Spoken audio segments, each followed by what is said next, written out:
A bad week for allergy sufferers.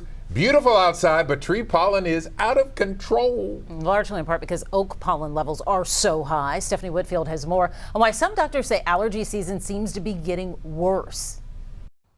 Tree pollen is making Houston's spring weather tough to enjoy.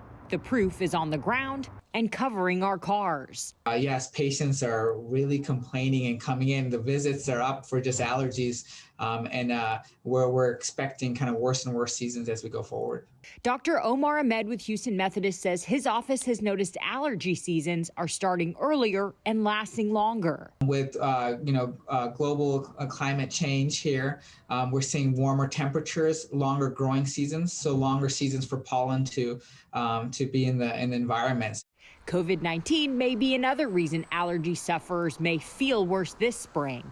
The Asthma and Allergy Foundation of America says a lot of people stayed indoors early in the pandemic, avoiding the pollen. Now, the number of people impacted by seasonal allergies is back to pre-pandemic levels. If you're one of them, the time when the pollen counts are the highest are in the mornings. So in the mornings, make sure to roll up the windows, either the home or the cars. And remember, he says over-the-counter allergy meds are your friend this time of year. Stephanie Whitfield, KHOU 11 News.